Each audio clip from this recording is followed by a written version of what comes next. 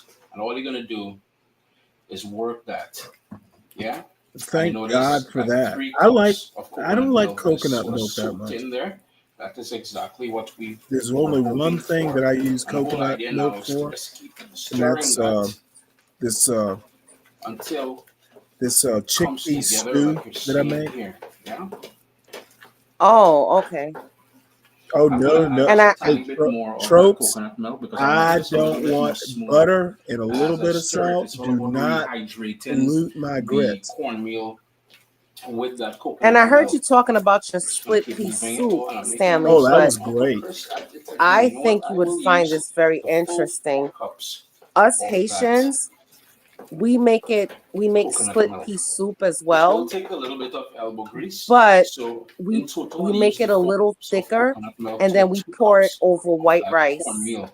And all you would do and now, then we you're make done. like a You're pretty much stewed done. Turn off chicken the or stove, something. and then You know, most people actually, do is put it in a I've had mold of some fava, sort, the and they Iranian allow it to take its Iranians, shape and firm up, and Persian then restaurants. you can slice You'll it, you get can scoop, you can do fava whatever you beans want. So over Chris rice. here, Caribbean pot, I could actually see just that. learn how to make corn I cocoa never thought fungi. I would never, excuse me, never think to put fava beans over rice. It's just fava beans over fresh cooked jasmine rice. It is fucking delicious. The fava Mhm. bean and the rice. Who knew? I It's can't like have beans. I can't have beans without rice. I'm sorry. That's the Caribbean in me. I cannot have beans without rice. Like my in-laws will make on New Year's they make like black Hoppin' John. black eyed Yep. black eyed peas with the ham bone. Yeah, I know what you're talking about. We call it Hoppin' John.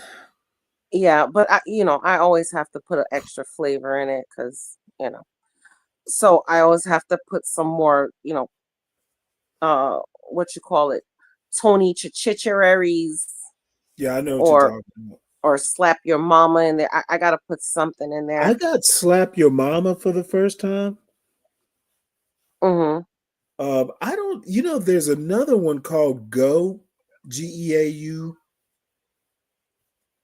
that I Oh, actually okay. like better than all of them. I gotta look that up. I got the Slap Your Mama just because everybody's always talking about it. Mm. And believe it, you'll never believe what I did. That chickpea, I'm sorry, the bean stews that I've been doing, I actually use that Slap Your Mama in it. As a matter of fact, guess what else I did with the Slap Your Mama? I Mm. flavored pasta water with it, and it's awesome. Oh yes, especially if you're making like a Cajun pot, Cajun Yeah, Alfredo. it made a huge difference. Mm-hmm. So I've never before, like maybe the past month, I'd never used like chicken stock or, today I did bow tie pasta and I used, I put salt, pepper, um, chicken stock, and because I had some leftover chicken stock, and I also put herbs de Provence in it. Oh, So it oh, gets almost looks like fancy. it's almost like cooking it in pesto, and Mm-hmm. it works. Have you ever tried better than bouillon? I know what you're talking about. I've never tried it.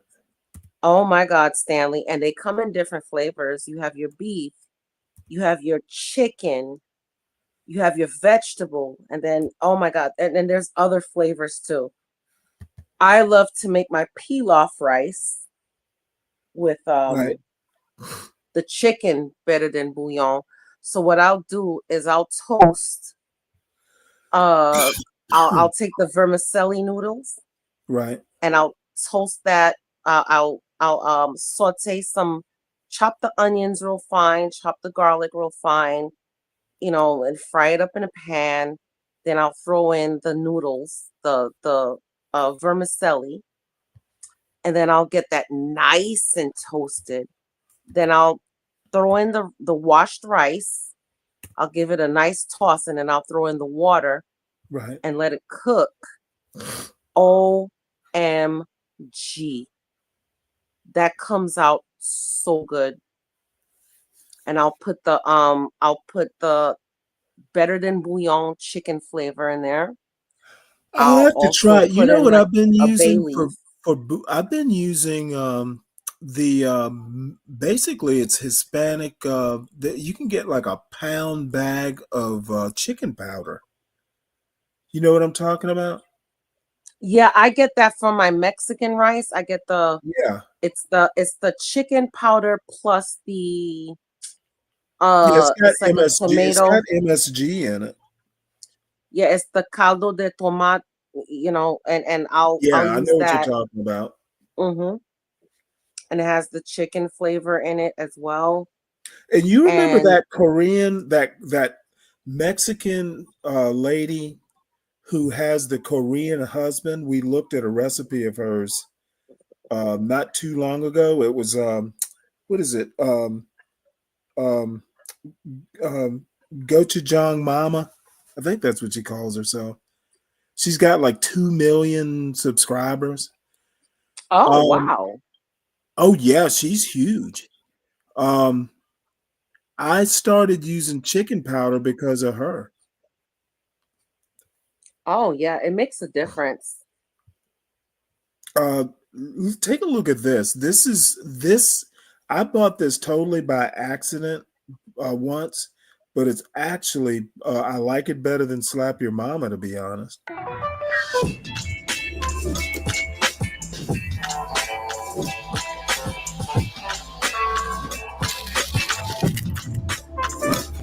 I've used it on popcorn.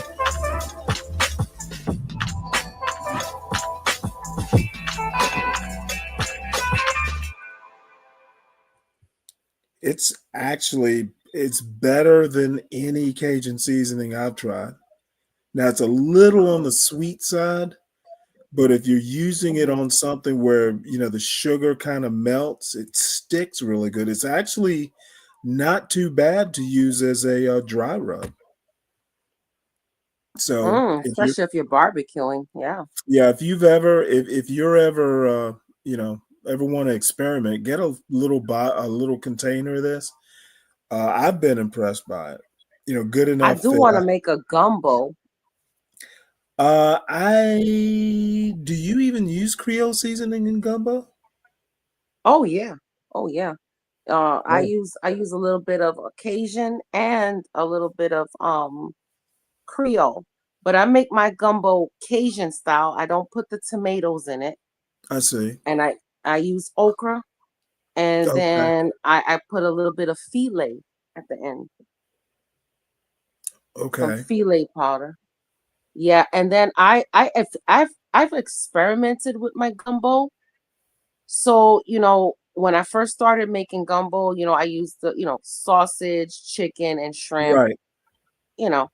But now Now, I don't you do have to a use chicken whole livers to make it dirty, or is that just dirty rice? that's dirty rice, chicken gizzard and liver, and then you grind it up in the processor and then you fry it up and you make the rice with that. Um, I've the last gumbo I've made it with conch. Oh, really? Oh, let me tell you, Really? shrimp, lobster tail, and snow crab legs. Now, how the hell did you do the conch? I've always found it rubbery. You got to put it in the presto. You got to put it in the pressure cooker. I see. Hmm. Now, I've never And it cooked it comes out myself. tender. And the key to it, here's what makes it not rubbery. You season it with all natural seasoning. So I'll chop up my parsley, chop up my onions, or I'll just put everything in the food processor and make it like a paste. And Right. then like rub it all in, squeeze a little bit of lemon, and throw it in the pressure cooker. But you omit salt. That's the key. You do not put salt I because gotcha. I Yeah, mean, because it will draw out moisture. yeah, and I know people don't want to hear this. Probably they like conch and they don't want to hear this, but it is a sea snail. And what does Right. salt Well, do who to cares? snails? If you like escargot, Yeah. shit. If you can eat a mollusk, if you can eat a mollusk, like a bivalve that's sucking, it's like the goats of the sea. You know, shrimp are scavengers. I even have alba what is it called? Albacore, Yeah, albacore. the It is tuna. delicious. You talking about the No, not canned? No, not albacore. Jesus. I've had albacore tuna. Abalone. Abalone. There you go. Yeah, I mean, conch, I had a girlfriend who used to like that stuff. Back in the day in Savannah, we had, I don't even know what we called them, but you could get like every neighborhood had like a place that boiled crabs, and you could get other Mm-hmm. types of seafood too. I don't know if Savannah still has that. I haven't gone to look for them, but my mother, on a Saturday night would, want some crabs. So, you go get a dozen or 2 dozen, put them in a brown paper bag. They're hot, and take them back home. And, she would drink beer and eat crabs, she and my father. So, Yeah, I don't know about conch fritters because I do not like them because you don't get the full flavor of the conch to me. mhm. But if I stewed you some conch, oh my God, it would change your mind. You would love it. How do you do all this stuff in an apartment kitchen? Doesn't it Well, I stink haven't up? made conch. Doesn't it stink I up haven't the made part? conch in a while. Okay. But I mean, we can still do it in the apartment. Well, no, I'm saying, don't you stink up the place? Why would I give a damn? Your neighbors? Well, don't their food stink up the place too? Yeah, well, you don't want them to be calling you all ethnic. Oh, I've been called that before.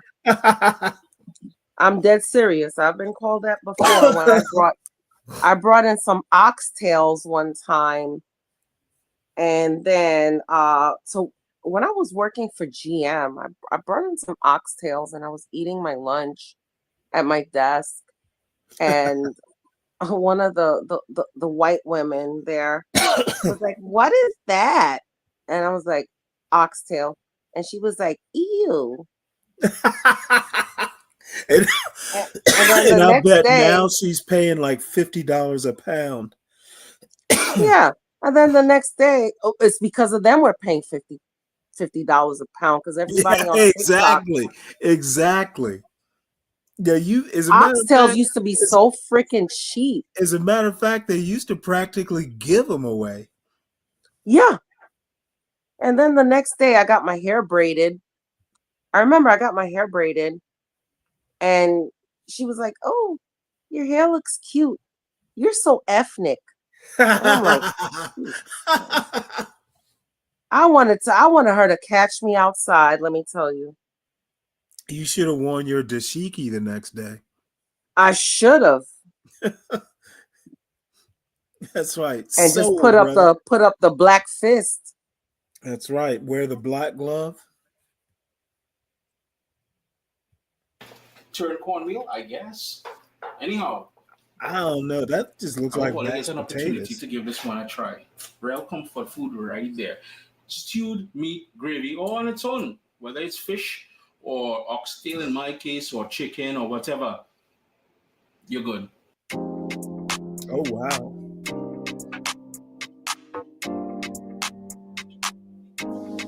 That does look good. What meat did he make with that? Oxtail. Did he make some pig foot? Oh, oxtail. Okay. Pig feet? Can you do pig feet with that? Oh, that is oh my God, I don't even want to hear that shit.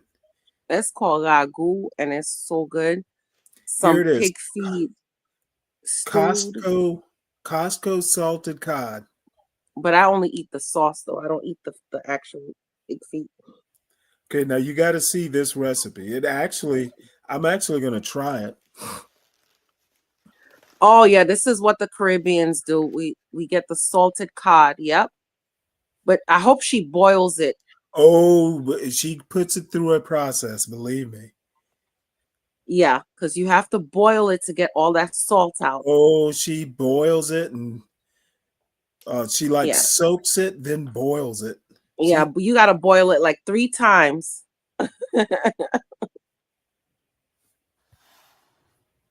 And no, the volume's up. She doesn't do sound. She does ambient sounds.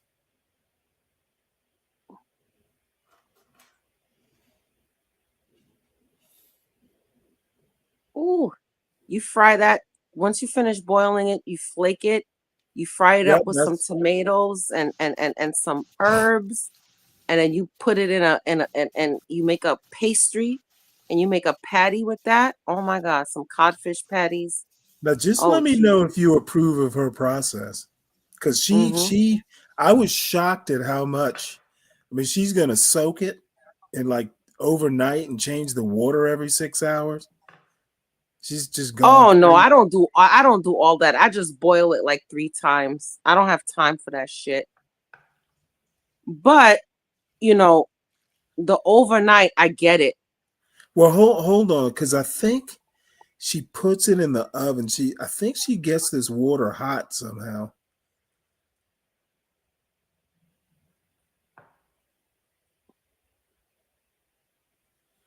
Oh, okay. Oh shit. She puts it in a refrigerator for 3 days.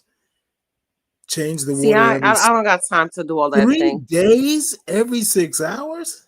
First of all, It, I don't have room in my refrigerator. I had growing kids. but you didn't have 2 refrigerators? No, I just had one in a deep freezer.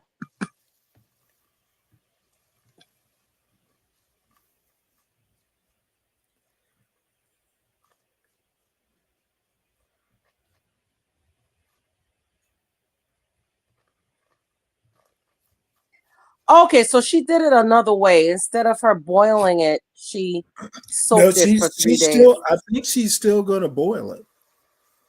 Oh, okay. Because what Oh, is she doing here? believe me, there's not a fucking scrap of salt once she's done. It's like So it's what a did she wonder put that in that pot? Did she put some garlic and some coconut oil? I Coconut don't milk? know. I can't remember why she's making this roux. Oh, essentially, this is going to be like a chowder. Oh, okay. I've never done cod chowder before, but okay. I'm not It opposed to it. looked really good. That's the cream right there. Yeah, I'm not opposed to it because I do love And salted cod. she does potatoes. So it's going to be like a cod potato chowder. She might Oh, even put vegetables in. I can't remember now. I love to make a good clam chowder with some corn in there. Nah, I'm gonna live without the corn. It's not that I don't like the taste of corn. I just don't like the looks of it in a chowder. Oh, okay. Like corn chowder. I'm not gonna eat that shit. And I like corn and I like chowder. I just don't like them together. Oh, okay.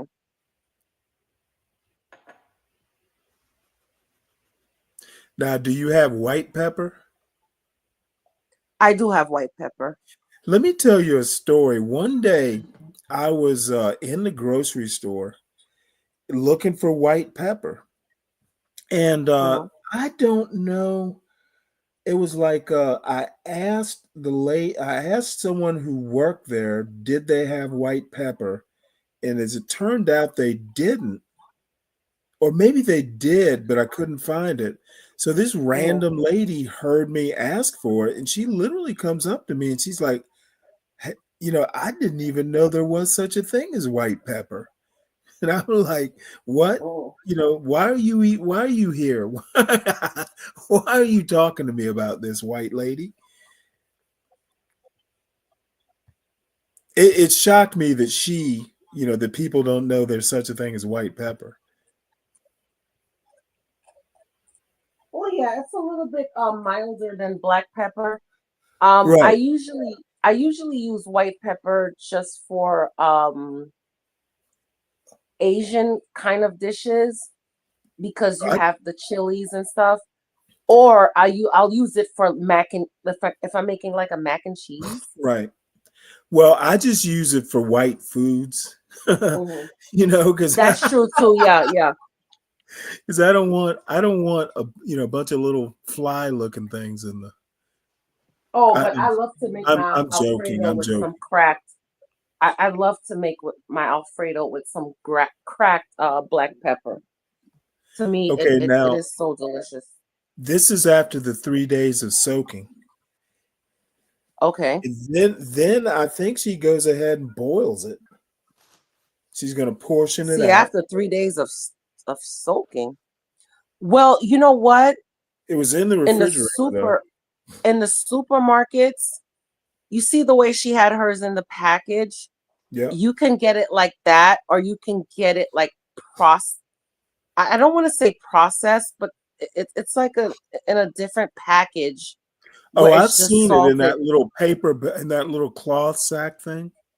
Yeah.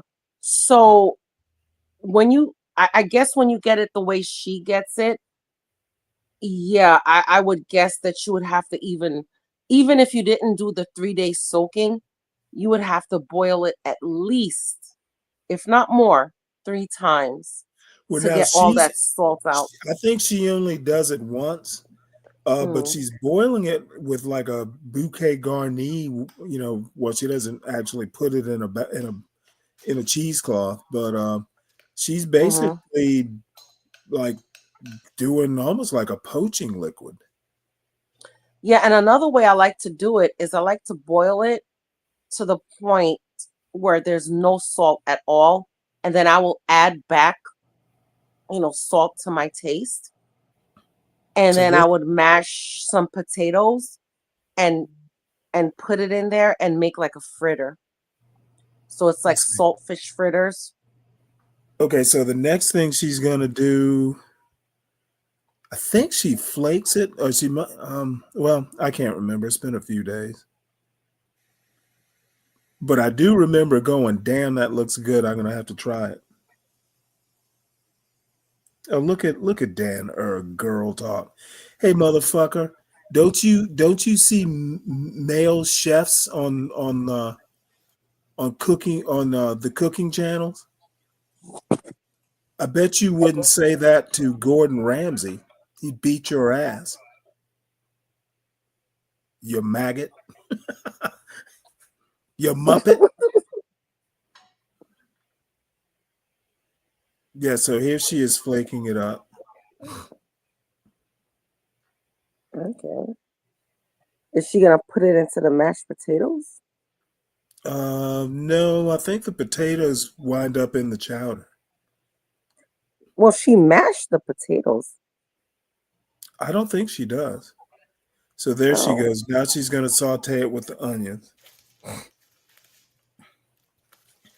Why do these she guys chopped think, the potatoes. Why do these guys think cooking is girl talk?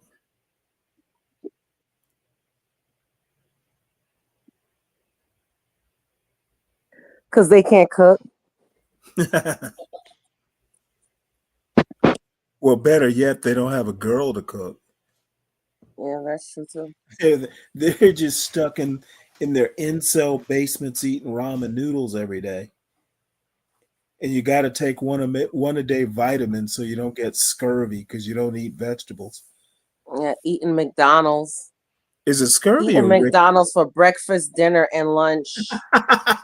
Danner says he can cook, bitch. Yeah, okay. Yeah, if you could cook, then you wouldn't be offended by this. Sure you can. What can you cook? Some boiled spaghetti and some bland ground beef. Yeah, he can cook ramen noodles. Some Velveeta mac and cheese cups.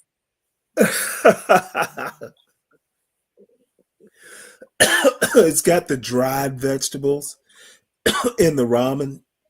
Yeah, he takes that little packet, that little packet of and you know what's funny? I still get ramen noodles, but I get the real fancy ones. Right. Yeah, I know what you're talking the about. ones without the vegetables in it. I get it's called the batuk or whatever. And then I add my own vegetables, I add my own meat. Yeah, and it that's the comes with best its way to own do it. salt. Oh my god, it is so good. Now I have a pasta maker. I can make my own noodles. Yeah, but I'm talking about like on a weekday when I'm coming home at like 6 o'clock. Wait, I'm not. why does he say he's not black? Who called you? Who said you were, Dan? Well, he's saying he's not black. That means that he can't cook. Oh, is that what he means? Yeah, okay. I think that's what he means. Yeah, Dan, you know better than that. Is Gordon Ramsay black?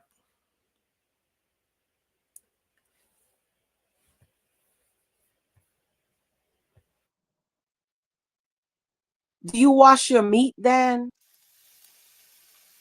He doesn't watch anything. Do you soak your meat in lemon and He vinegar? lives a he lives a water. He lives a hydrophilic. I'm sorry, a hydrophobic lifestyle.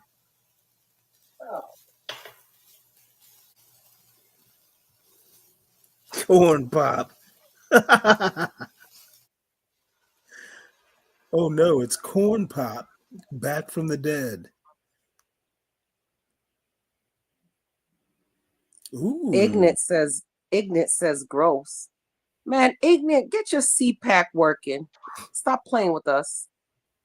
what does he mean gross? What do you not like? Apparently, he doesn't like fish.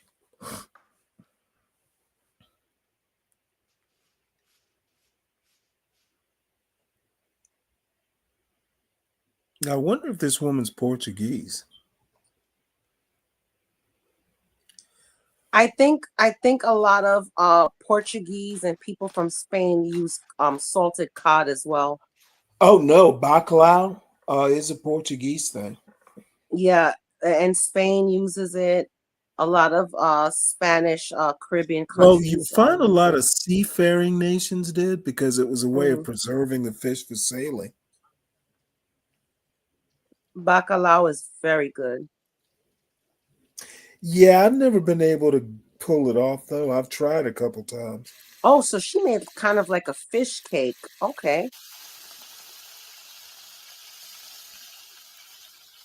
I'm not mad at that at all. She does something really fancy, and I can't remember what it is with this. Or maybe I'm just misremembering.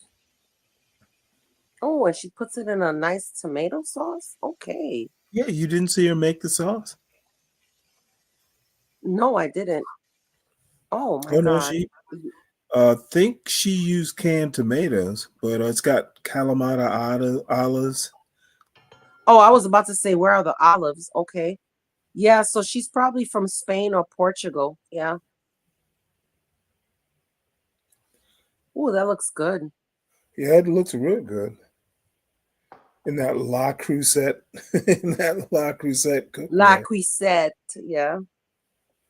I have to get Bruntmore. I can't afford La Crusette.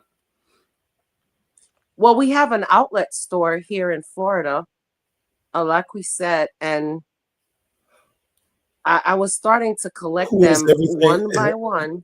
Is all the But porcelain chipped?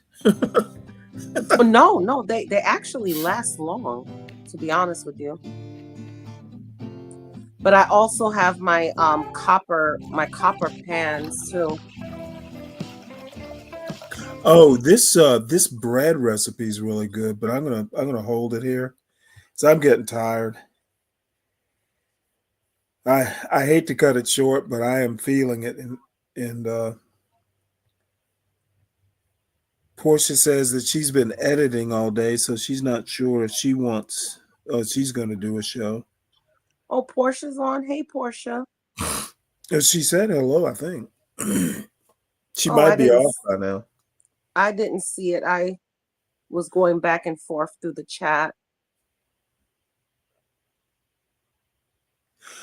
All right, folks. I'm running out of gas here. I don't know if John's coming back up or not. He had to run to do whatever it is John does. Probably going to actually kick a tendon out. Danner says he can cook more than noodles. Yeah, Oh, okay. well. Can you boil an egg? Can you Which are garnish a buke? actually boiling eggs is not that easy. Getting them like right.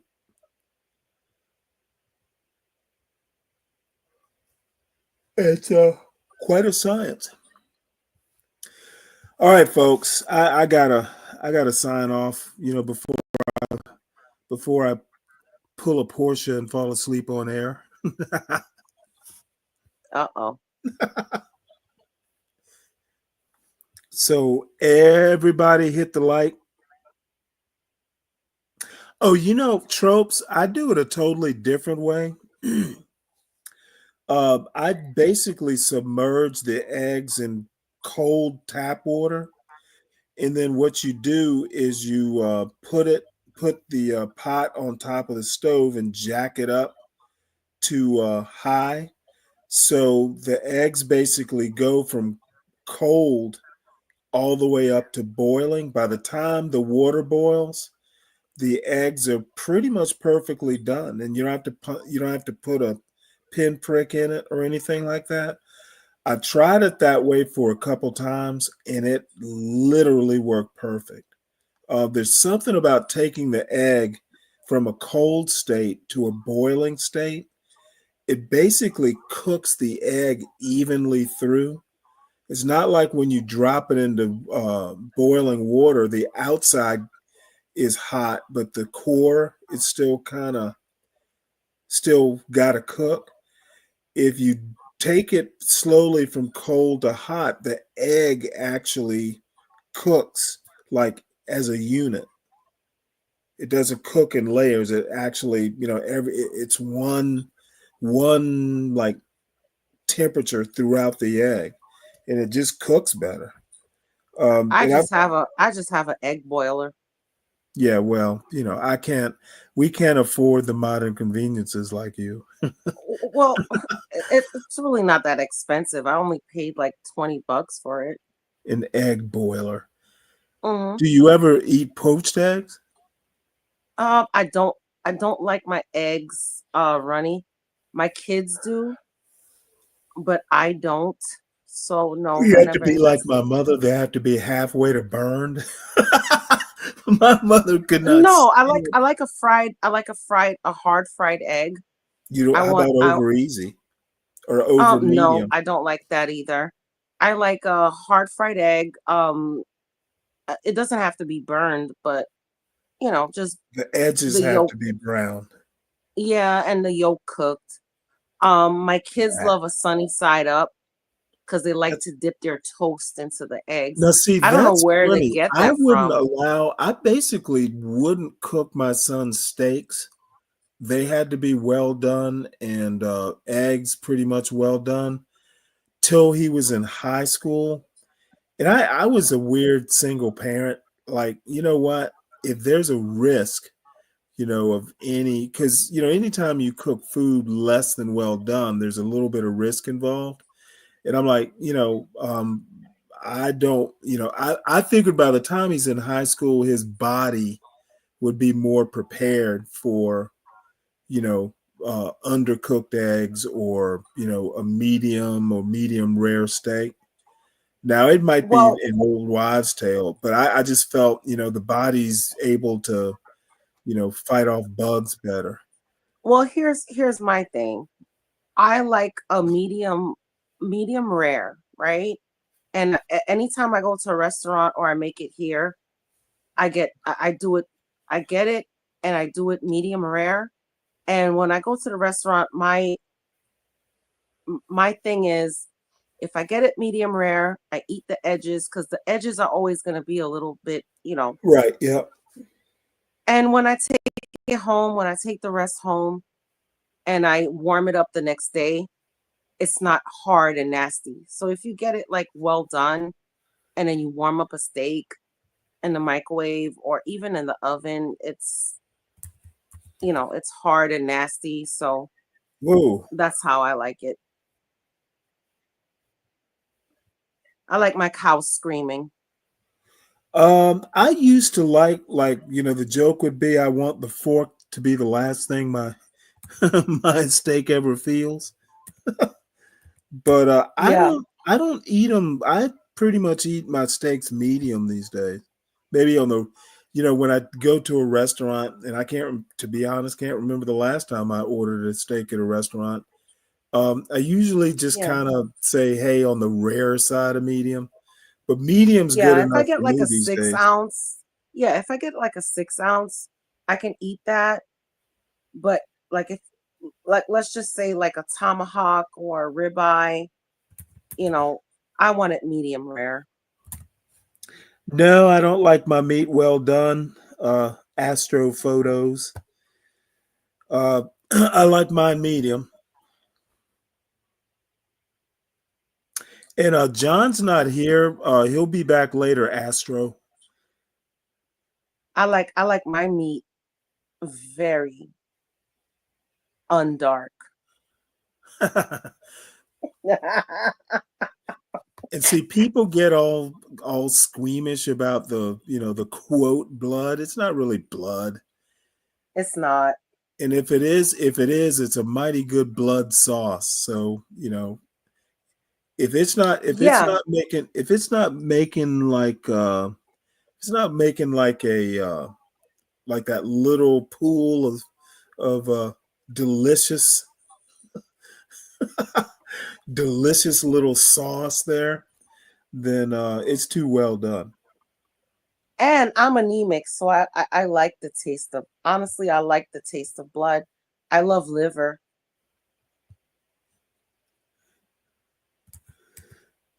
Oh, I do too, actually. I crave it. I crave it. Matter of fact, I'm gonna make me some liver and onions for breakfast tomorrow with some make it Caribbean style with some boiled green banana and some yuca. And Yeah, some it's avocado.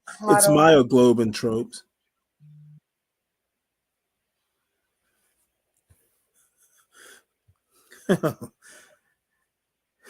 Astrophoto says, yeah, you can follow all that. All right, folks, I'm done funning around. So if you're new, please make sure you hit the like. Please make sure you subscribe as well. Share the wealth. Astro, I'm sorry, you kind of caught us on our way out, but John may be back later. But we'll definitely be around. I'm not sure that I'm going to do a show overnight. Who knows? I might wake up at 3 and not be able to get back to sleep. But I got reading. I got all kinds of things I got to catch up on for the show. We gotta keep those history books read. So, and subscribe to my channel, Stanley Cross 6000. So, Virgo, I'm sorry I can't, stay up much longer, but I'm literally. I understand. I always fall asleep, so I can't complain.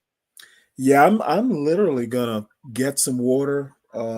I'm kind of sleepy. If I were worth a shit, I'd take a walk after dinner, but I never do. So I'm gonna crawl in bed with a book, and CKJ3 has given me homework. I've got a video or two to watch as well. So until next time, folks. Go ahead, Virgo. Sing them a song. What song, Stanley? I don't know. You remember Carol Burnett used to have that song? I'm so glad we had this time together. I remember vaguely, but I don't remember the exact words to the song. Yeah, well, don't worry about it. I actually do remember some of the words. But yeah, Trope, salute to you too. Dan, Astro, and Kelvin, if you're still there. We'll see you later. Take it easy, Virgo. Salute Tropes and have a good night, Stanley. Yeah, and Talk Tropes, to you later. you owe us a show to talk about your music. And I'm going to close it now. Feel like I should go. go. Feel like I should go. Feel like I should, feel like I should, feel like I should, feel like I should go. Feel like I should go. Feel like I should, feel like I should, feel like I should, feel like I should.